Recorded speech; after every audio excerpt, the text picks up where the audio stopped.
ಓಂ ಶಾಂತಿ.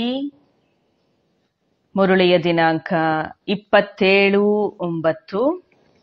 ಬಾಬಾವರ ಮಹಾವಾಕ್ಯಗಳು.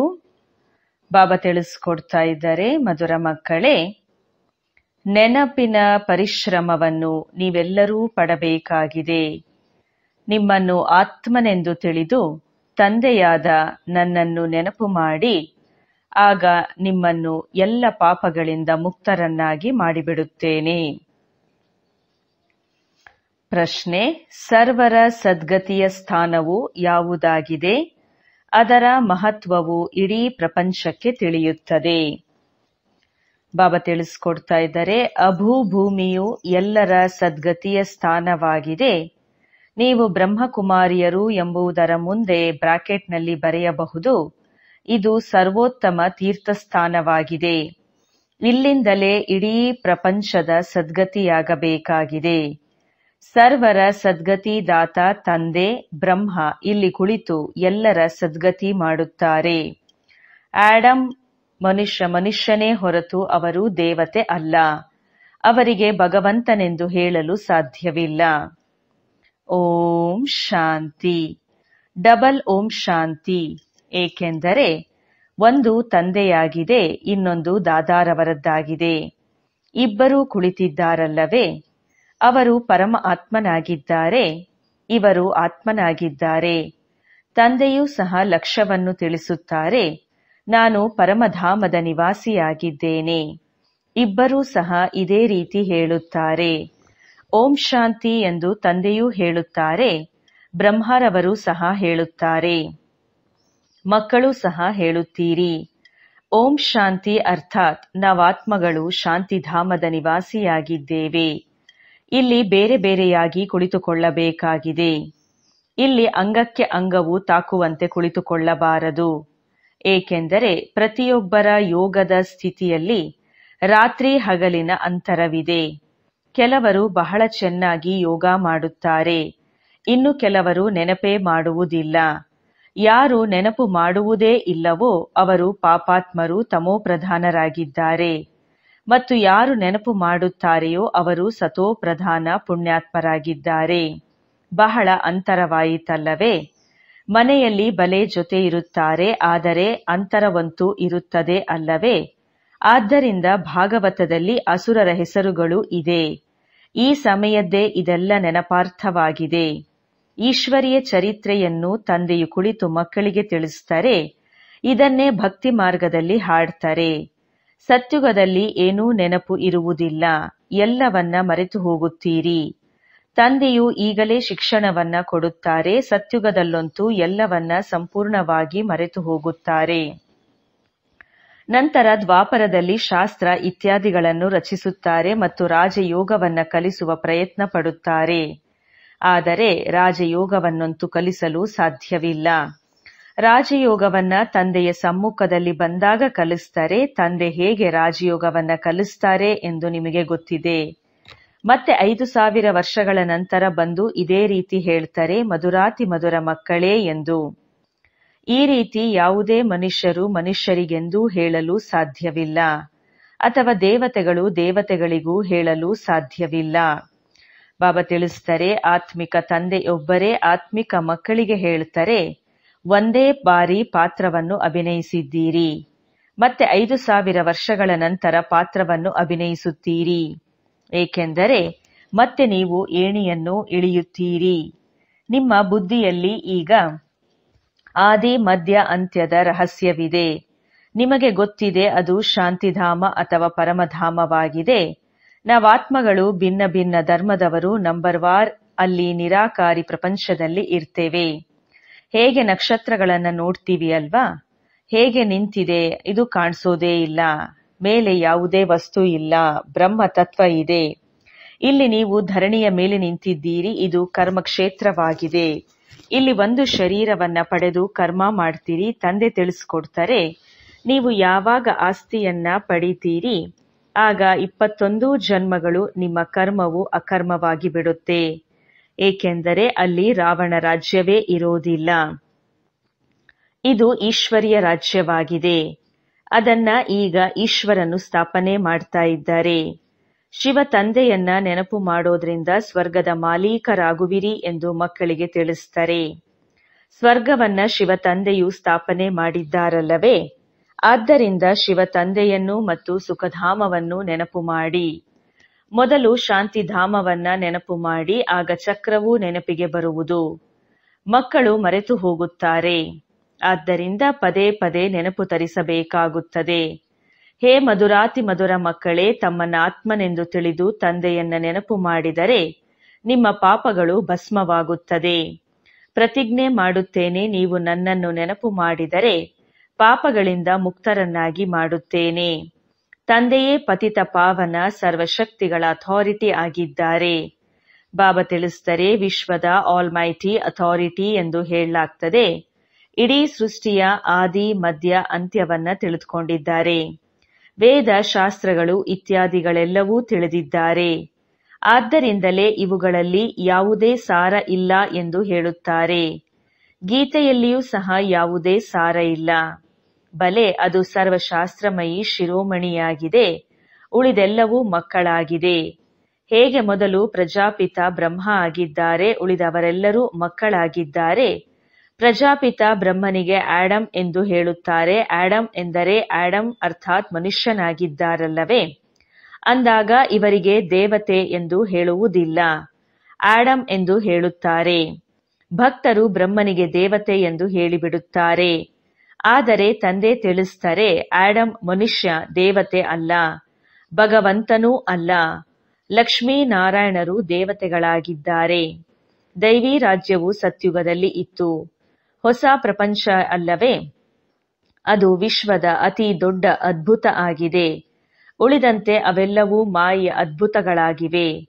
ದ್ವಾಪರದ ನಂತರ ಮಾಯೆಯ ಅದ್ಭುತಗಳಾಗುತ್ತವೆ. ಈಶ್ವರನ ಅದ್ಭುತವು ಹೆವನ್ ಸ್ವರ್ಗವಾಗಿದೆ. ಅದನ್ನ ತಂದೆಯೇ ಸ್ಥಾಪನೆ ಮಾಡುತ್ತಾರೆ. ಈಗ ಸ್ಥಾಪನೆಯಾಗುತ್ತಾ ಇದೆ. ಈ ದಿಲ್ವಾಡ ಮಂದಿರದ ಬೆಲೆಯೂ ಯಾರಿಗೂ ಗೊತ್ತಿಲ್ಲ. ಮನುಷ್ಯರು ಯಾತ್ರೆ ಮಾಡಲು ಹೋಗುತ್ತಾರೆ. ಅಂದಾಗ ಎಲ್ಲದಕ್ಕಿಂತ ಅತಿ ದೊಡ್ಡ ತೀರ್ಥಸ್ಥಾನವು ಇದಾಗಿದೆ. ನೀವು ಬರೆಯುತ್ತೀರಿ ಅಲ್ಲವೇ? ಬ್ರಹ್ಮಕುಮಾರೀಸ್ ಈಶ್ವರೀಯ ವಿಶ್ವವಿದ್ಯಾಲಯ ಅಬು ಪರ್ವತ ಅಂದಾಗ ಅದರ ಪಕ್ಕದಲ್ಲಿ ಇದು ಸರ್ವೋತ್ತಮ ತೀರ್ಥಸ್ಥಾನ ಆಗಿದೆ ಎಂಬುದನ್ನು ಬರೆಯಬೇಕು. ಏಕೆಂದರೆ ನಿಮಗೆ ತಿಳಿದಿದೆ, ಸರ್ವರ ಸದ್ಗತಿಯು ಇದರಿಂದಲೇ ಆಗುತ್ತದೆ. ಇದನ್ನು ಯಾರೂ ತಿಳಿದುಕೊಂಡಿಲ್ಲ. ಹೇಗೆ ಸರ್ವಶಾಸ್ತ್ರಮಯಿ ಶಿರೋಮಣಿ ಗೀತೆಯಾಗಿದೆಯೋ ಹಾಗೆಯೇ ಸರ್ವ ತೀರ್ಥಗಳಲ್ಲಿ ಶ್ರೇಷ್ಠ ತೀರ್ಥವು ಅಬುಪರ್ವತವಾಗಿದೆ.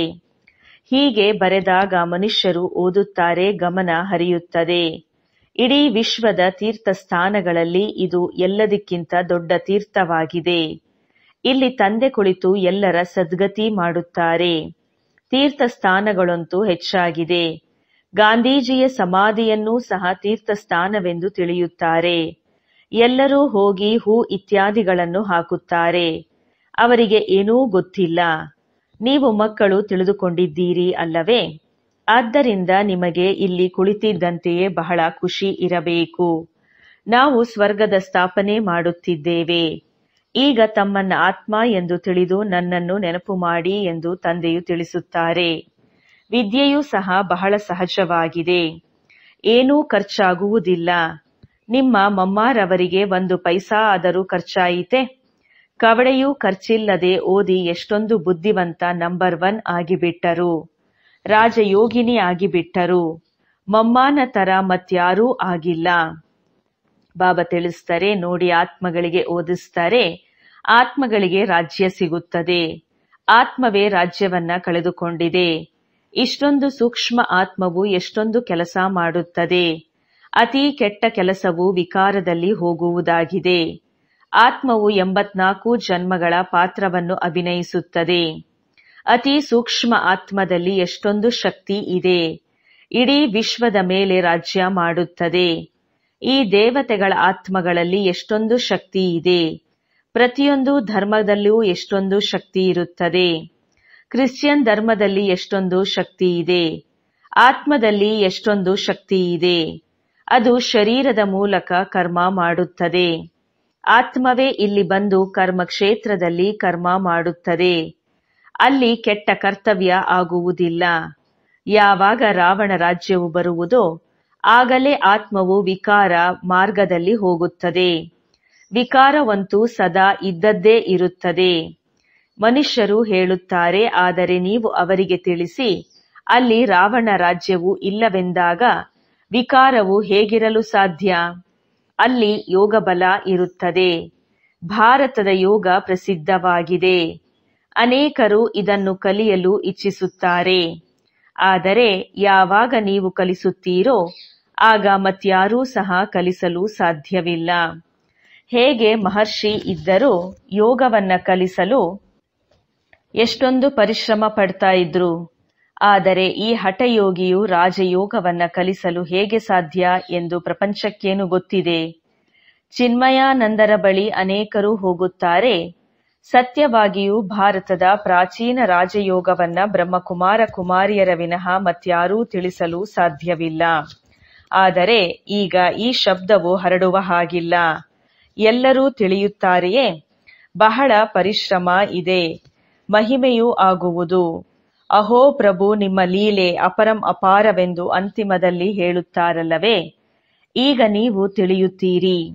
ನಿಮ್ಮ ವಿನಃ ತಂದೆಯನ್ನು ಅವರು ಪಾರಲೌಕಿಕ ತಂದೆ, ಶಿಕ್ಷಕ, ಸದ್ಗುರು ಆಗಿದ್ದಾರೆ ಎಂದು ಮತ್ಯಾರೂ ತಿಳಿದುಕೊಂಡಿಲ್ಲ. ಇಲ್ಲಿಯೂ ಅನೇಕರಿದ್ದಾರೆ. ನಡೆಯುತ್ತಾ ನಡೆಯುತ್ತಾ ಮಾಯೆಯ ಆಕರ್ಷಣೆ ಮಾಡುತ್ತದೆ. ಆದ್ದರಿಂದ ಒಮ್ಮೆಲೆ ಮಾಯೆಯ ವಿಘ್ನಗಳು ಹಾಕುತ್ತದೆ. ನಿಮ್ಮದು ಬಹಳ ಉನ್ನತವಾದ ಗುರಿಯಾಗಿದೆ. ಯುದ್ಧದ ಮೈದಾನವಾಗಿದೆ. ಆದರೆ ಇದರಲ್ಲಿ ಮಾಯೆ ಬಹಳ ವಿಘ್ನ ಹಾಕುತ್ತದೆ. ಅವರು ವಿನಾಶಕ್ಕಾಗಿ ತಯಾರು ಮಾಡುತ್ತಿದ್ದಾರೆ. ನೀವಿಲ್ಲಿ ಪಂಚವಿಕಾರಗಳನ್ನು ಗೆಲ್ಲಲು ಪುರುಷಾರ್ಥ ಮಾಡುತ್ತಿದ್ದೀರಿ. ನೀವು ವಿಜಯಕ್ಕಾಗಿ, ಅವರು ವಿನಾಶಕ್ಕಾಗಿ ಪುರುಷಾರ್ಥ ಮಾಡುತ್ತಿದ್ದಾರೆ. ಎರಡೂ ಕೆಲಸಗಳು ಒಟ್ಟಿಗೆ ಆಗುತ್ತದೆ ಅಲ್ಲವೇ? ಇನ್ನು ಸ್ವಲ್ಪ ಸಮಯವಿದೆ. ನಮ್ಮ ರಾಜ್ಯವು ಸ್ಥಾಪನೆ ಆಗಿಲ್ಲ. ರಾಜರು ಪ್ರಜೆಗಳು ಈಗ ಎಲ್ಲರೂ ಆಗಬೇಕಾಗಿದೆ. ನೀವು ಅರ್ಧ ಕಲ್ಪಕ್ಕಾಗಿ ಆಸ್ತಿಯನ್ನು ಪಡೆಯುತ್ತೀರಿ. ಬಾಕಿ ಮೋಕ್ಷವಂತೂ ಯಾರಿಗೂ ಸಿಗಲು ಸಾಧ್ಯವಿಲ್ಲ. ಇಂತಹವರು ಮೋಕ್ಷವನ್ನು ಪಡೆದರೆಂದು ಬಲೆ ಹೇಳುತ್ತಾರೆ.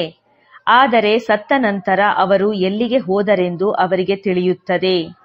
ಹಾಗೆ ಅಸತ್ಯವನ್ನು ಹೇಳುತ್ತಿರುತ್ತಾರೆ. ಬಾಬಾ ತಿಳಿಸ್ತಾರೆ, ನಿಮಗೆ ತಿಳಿದಿದೆ, ಯಾರು ಶರೀರ ಬಿಡುತ್ತಾರೆಯೋ ಅವರು ಅವಶ್ಯವಾಗಿ ಇನ್ನೊಂದು ಶರೀರವನ್ನ ಪಡೆಯುತ್ತಾರೆ. ಮೋಕ್ಷವನ್ನ ಪಡೆಯಲು ಸಾಧ್ಯವಿಲ್ಲ. ನೀರಿನ ಗುಳ್ಳೆಯು ನೀರಿನಲ್ಲಿ ಲೀನವಾಗಿ ಬಿಡುತ್ತವೆ ಎಂದಲ್ಲ. ತಂದೆ ತಿಳಿಸ್ತಾರೆ, ಈ ಶಾಸ್ತ್ರಗಳೆಲ್ಲವೂ ಭಕ್ತಿ ಮಾರ್ಗದ ಸಾಮಗ್ರಿಯಾಗಿದೆ. ನೀವು ಮಕ್ಕಳು ಸಮ್ಮುಖದಲ್ಲಿ ಕೇಳುತ್ತೀರಿ, ಬಿಸಿಯಾದ ಹಲ್ವಾ ತಿನ್ನುತ್ತೀರಿ. ಎಲ್ಲರಿಗಿಂತ ಹೆಚ್ಚಿನದಾಗಿ ಬಿಸಿ ಹಲ್ವಾ ಯಾರು ತಿನ್ನುತ್ತಾರೆ? ಬ್ರಹ್ಮ. ಇವರಂತೂ ತಂದೆಯ ಆತ್ಮದ ಪಕ್ಕದಲ್ಲಿಯೇ ಕುಳಿತಿರುತ್ತಾರೆ ಅಂದಾಗ ತಕ್ಷಣ ಕೇಳುತ್ತಾರೆ ಮತ್ತು ಧಾರಣೆ ಮಾಡಿಕೊಳ್ಳುತ್ತಾರೆ. ಮತ್ತೆ ಇವರೇ ಶ್ರೇಷ್ಠ ಪದವಿಯನ್ನೂ ಪಡೆಯುತ್ತಾರೆ. ಸೂಕ್ಷ್ಮ ವತನದಲ್ಲಿ, ವೈಕುಂಠದಲ್ಲಿ ಇವರದ್ದೇ ಸಾಕ್ಷಾತ್ಕಾರ ಮಾಡುತ್ತಾರೆ. ನೀವು ಸಹ ಈ ಕಣ್ಣುಗಳಿಂದ ಅವರನ್ನೇ ನೋಡುತ್ತೀರಿ. ತಂದೆಯಂತೂ ಎಲ್ಲರಿಗೂ ಓದಿಸುತ್ತಾರೆ. ಆದರೆ ನೆನಪಿನ ಪರಿಶ್ರಮ ಇದೆ. ನೆನಪಿನಲ್ಲಿರುವುದು ನಿಮಗೆ ಹೇಗೆ ಪರಿಶ್ರಮ ಎನಿಸುತ್ತದೆಯೋ ಹಾಗೆಯೇ ಇವರಿಗೂ ಅನಿಸುತ್ತದೆ. ಇದರಲ್ಲಿ ಯಾವುದೇ ಕೃಪೆಯ ಮಾತು ಇಲ್ಲ. ತಂದೆ ತಿಳಿಸ್ತಾರೆ, ನಾನು ಇವರ ಶರೀರವನ್ನ ಲೋನ್ ಆಗಿ ಪಡೆದಿದ್ದೇನೆ. ಅವರ ಲೆಕ್ಕವನ್ನ ಅವರಿಗೆ ಕೊಟ್ಟು ಬಿಡುತ್ತೇನೆ. ಆದರೆ ನೆನಪಿನ ಪುರುಷಾರ್ಥವನ್ನಂತೂ ಸಹ ಇವರೂ ಮಾಡಬೇಕಾಗಿದೆ. ಬಾಬಾ ತಿಳಿಸ್ತಾರೆ, ಪಕ್ಕದಲ್ಲಿಯೇ ಕುಳಿತಿದ್ದಾರೆಂದು ತಿಳಿಯುತ್ತೇನೆ. ತಂದೆಯನ್ನು ನಾನು ನೆನಪು ಮಾಡುತ್ತಾ ಮತ್ತೆ ಮರೆತು ಹೋಗುತ್ತೇನೆ. ಎಲ್ಲರಿಗಿಂತ ಹೆಚ್ಚಿನ ಪರಿಶ್ರಮವನ್ನು ಇವರೇ ಪಡುತ್ತಾರೆ. ಯುದ್ಧದ ಮೈದಾನದಲ್ಲಿ ಯಾವ ಮಹಾರಥಿ ಶಕ್ತಿಶಾಲಿಗಳಾಗಿರುತ್ತಾರೆ? ಹೇಗೆ ಮಹಾವೀರನ ಉದಾಹರಣೆ ಇದೆ ಎಂದಾಗ ಅವರಿಗೆ ಮಾಯು ಪರೀಕ್ಷೆಯನ್ನ ತೆಗೆದುಕೊಳ್ಳುತ್ತದೆ. ಏಕೆಂದರೆ ಅವರು ಮಹಾವೀರರಾಗಿದ್ದರು. ಯಾರು ಹೆಚ್ಚಿನ ಬಲಶಾಲಿಯೋ ಅಷ್ಟೇ ಹೆಚ್ಚಿನದಾಗಿ ಮಾಯು ಅವರಿಂದ ಪರೀಕ್ಷೆ ತೆಗೆದುಕೊಳ್ಳುತ್ತದೆ. ಹೆಚ್ಚಿನ ಬಿರುಗಾಳಿ ಬರುತ್ತದೆ. ಬಾಬಾ, ನಮಗೆ ಈ ರೀತಿ ಆಗುತ್ತದೆ ಎಂದು ಮಕ್ಕಳು ಕರೆಯುತ್ತಾರೆ. ಇದಕ್ಕೆ ತಂದೆ ತಿಳಿಸ್ತಾರೆ, ಮಕ್ಕಳೇ ಇದೆಲ್ಲವೂ ಆಗುತ್ತದೆ, ಎಚ್ಚರಿಕೆಯಿಂದ ಇರಿ ಎಂದು ತಂದೆಯು ಪ್ರತಿನಿತ್ಯ ತಿಳಿಸುತ್ತಾರೆ. ಬಾಬಾ ಮಾಯೆಯು ಬಹಳ ಬಿರುಗಾಳಿಯನ್ನು ತರುತ್ತದೆ ಎಂದು ಬರೆಯುತ್ತಾರೆ. ಕೆಲವರು ದೇಹಾಭಿಮಾನಿಗಳಾಗಿರುತ್ತಾರೆ. ಅಂತಹವರಿಗೆ ತಂದೆಯು ತಿಳಿಸುವುದೇ ಇಲ್ಲ. ನೀವೀಗ ಬಹಳ ಬುದ್ಧಿವಂತರಾಗಿದ್ದೀರಿ. ಆತ್ಮವು ಪವಿತ್ರವಾಗಿರುವುದರಿಂದ ಶರೀರವು ಪವಿತ್ರವಾಗಿರುವುದೇ ಸಿಗುವುದು. ಆತ್ಮವು ಎಷ್ಟು ಚಮತ್ಕಾರಿಯಾಗಿ ಬಿಡುತ್ತದೆ. ಮೊದಲಿಗೆ ಬಡವರೇ ತಿಳಿದುಕೊಳ್ಳುತ್ತಾರೆ. ತಂದೆಗೂ ಸಹ ಬಡವರ ಬಂಧು ಎಂದು ಗಾಯನವಿದೆ. ಉಳಿದವರೆಲ್ಲರೂ ತಡವಾಗಿ ಬರುತ್ತಾರೆ. ನಿಮಗೆ ಗೊತ್ತಿದೆ, ಎಲ್ಲಿಯವರೆಗೆ ಸಹೋದರ ಸಹೋದರಿಯರಾಗುವುದಿಲ್ಲವೋ ಅಲ್ಲಿಯವರೆಗೆ ಸಹೋದರರು ಹೇಗಾಗುತ್ತೀರಿ? ಪ್ರಜಾಪಿತ ಬ್ರಹ್ಮನ ಸಂತಾನರಂತೂ ಸಹೋದರ ಸಹೋದರಿಯರಾದರಲ್ಲವೇ? ತಂದೆಯು ಆತ್ಮದ ದೃಷ್ಟಿಯಲ್ಲಿ ಸಹೋದರರೆಂದು ತಿಳಿಯಿರಿ ಎಂದು ತಿಳಿಸುತ್ತಾರೆ. ಇದು ಕೊನೆಯ ಸಂಬಂಧವಾಗಿದೆ. ಮತ್ತೆ ಮೇಲೂ ಸಹ ನೀವು ಹೋಗಿ ಸಹೋದರರೊಂದಿಗೆ ಮಿಲನ ಮಾಡುತ್ತೀರಿ. ನಂತರ ಸತ್ಯಯುಗದಲ್ಲಿ ಹೊಸ ಸಂಬಂಧವು ಪ್ರಾರಂಭವಾಗುವುದು. ಅಲ್ಲಿ ಚಿಕ್ಕಪ್ಪ, ದೊಡ್ಡಪ್ಪ, ಮಾವ ಮೊದಲಾದ ಬಹಳಷ್ಟು ಸಂಬಂಧಗಳು ಇರುವುದಿಲ್ಲ. ಬಹಳ ಚಿಕ್ಕದಾದ ಸಂಬಂಧವಿರುತ್ತದೆ. ನಂತರ ಹೆಚ್ಚುತ್ತಾ ಹೋಗುತ್ತದೆ. ಈಗಂತೂ ತಂದೆಯೂ ತಿಳಿಸುತ್ತಾರೆ, ಮಕ್ಕಳೇ ಸಹೋದರ ಸಹೋದರಿಯರು ಅಲ್ಲ, ಈಗ ಸಹೋದರರೆಂದು ತಿಳಿಯಿರಿ. ನಾಮರೂಪದಿಂದಲೂ ಹೊರಬರಬೇಕಾಗಿದೆ. ತಂದೆಯು ಆತ್ಮಗಳಿಗೆ ಓದಿಸುತ್ತಾರೆ. ಪ್ರಜಾಪಿತ ಬ್ರಹ್ಮನ ಸಂಬಂಧದಿಂದ ಸಹೋದರಿಯರಾಗಿದ್ದೀರಲ್ಲವೇ? ಕೃಷ್ಣನಂತೂ ಮಗುವಾಗಿದ್ದಾನೆ ಅಂದ ಮೇಲೆ ಕೃಷ್ಣನು ಸಹೋದರನನ್ನಾಗಿ ಹೇಗೆ ಮಾಡುತ್ತಾನೆ? ಗೀತೆಯಲ್ಲಿಯೂ ಈ ಮಾತುಗಳು ಇಲ್ಲ. ಇದು ಸಂಪೂರ್ಣ ಭಿನ್ನವಾದ ಮಾತುಗಳಾಗಿದೆ. ನಾಟಕದಲ್ಲಿ ಎಲ್ಲವೂ ನಿಗದಿಯಾಗಿದೆ. 1 ಸೆಕೆಂಡಿನ ಪಾತ್ರವು ಇನ್ನೊಂದು ಸೆಕೆಂಡಿಗೆ ಹೋಲುವುದಿಲ್ಲ. ಎಷ್ಟು ಗಂಟೆ, ಎಷ್ಟು ತಿಂಗಳು, ಎಷ್ಟು ದಿನ ಕಳೆಯಬೇಕಾಗಿದೆಯೋ ಮತ್ತೆ 5000 ವರ್ಷಗಳ ನಂತರ ಅದೇ ರೀತಿ ಕಳೆಯುತ್ತದೆ. ಕಡಿಮೆ ಬುದ್ಧಿಯವರು ಇಷ್ಟೊಂದು ಧಾರಣೆ ಮಾಡುವುದಿಲ್ಲ. ಆದ್ದರಿಂದಲೇ ತಂದೆ ಹೇಳ್ತಾರೆ, ಇದಂತೂ ಬಹಳ ಸಹಜವಾಗಿದೆ. ತನ್ನನ್ನ ಆತ್ಮನೆಂದು ತಿಳಿಯಿರಿ. ಬೇಹದ್ದಿನ ತಂದೆಯನ್ನು ನೆನಪು ಮಾಡಿ. ಹಳೆಯ ಪ್ರಪಂಚದ ವಿನಾಶವೂ ಆಗಲಿದೆ. ಯಾವಾಗ ಸಂಗಮದ ಸಮಯವಾಗುವುದೋ ಆಗಲೇ ನಾನು ಬರುತ್ತೇನೆ. ನೀವೇ ದೇವಿ ದೇವತೆಗಳು ಆಗಿದ್ರಿ. ನೀವು ಸಹ ತಿಳಿದುಕೊಂಡಿದ್ರಿ. ಈ ದೇವತೆಗಳ ರಾಜ್ಯವಿದ್ದಾಗ ಮತ್ಯಾವುದೇ ಧರ್ಮ ಇರುವುದಿಲ್ಲ. ಈಗಂತೂ ಇವರ ರಾಜ್ಯವು ಇಲ್ಲವೇ ಇಲ್ಲ. ಒಳ್ಳೆಯದು. ಮಧುರಾತಿ ಮಧುರ ಅಗಲಿ ಹೋಗಿ ಮರಳಿ ಸಿಕ್ಕಿರುವಂತಹ ಮಕ್ಕಳ ಪ್ರತಿ ಮಾತಾಪಿತಾ ಬಾಪ್ ದಾದಾರವರ ನೆನಪು, ಪ್ರೀತಿ ಹಾಗೂ ನಮಸ್ತೆ. ಆತ್ಮಿಕ ಮಕ್ಕಳಿಗೆ ಆತ್ಮಿಕ ತಂದೆಯ ನೆನಪು, ಪ್ರೀತಿ ಹಾಗೂ ನಮಸ್ತೆ. ಧಾರಣೆಗೋಸ್ಕರ ಮುಖ್ಯ ಸಾರದಲ್ಲಿ ಮೊದಲನೆಯ ಮಹಾವಾಕ್ಯ, ಈಗ ಅಂತಿಮ ಸಮಯವಾಗಿದೆ. ಹಿಂತಿರುಗಿ ಮನೆಗೆ ಹೋಗಬೇಕಾಗಿದೆ. ಆದ್ದರಿಂದ ತಮ್ಮ ಬುದ್ಧಿಯನ್ನ ನಾಮರೂಪದಿಂದ ತೆಗೆಯಬೇಕು. ನಾವಾತ್ಮಗಳು ಪರಸ್ಪರ ಸಹೋದರರಾಗಿದ್ದೇವೆ ಎಂಬ ಅಭ್ಯಾಸ ಮಾಡಬೇಕಾಗಿದೆ. ದೇಹಾಭಿಮಾನದಲ್ಲಿ ಬರಬಾರದು. ಪ್ರತಿಯೊಬ್ಬರ ಸ್ಥಿತಿ ಮತ್ತು ಯೋಗದಲ್ಲಿ ರಾತ್ರಿ ಹಗಲಿನ ಅಂತರ ಇದೆ. ಆದ್ದರಿಂದ ದೂರ ಕುಳಿತುಕೊಳ್ಳಬೇಕಾಗಿದೆ. ಒಬ್ಬರ ಅಂಗಕ್ಕೆ ಇನ್ನೊಬ್ಬರ ಅಂಗವು ತಗಲಬಾರದು. ಪುಣ್ಯಾತ್ಮರಾಗಲು ನೆನಪಿನ ಪರಿಶ್ರಮ ಪಡಬೇಕಾಗಿದೆ. ವರದಾನ: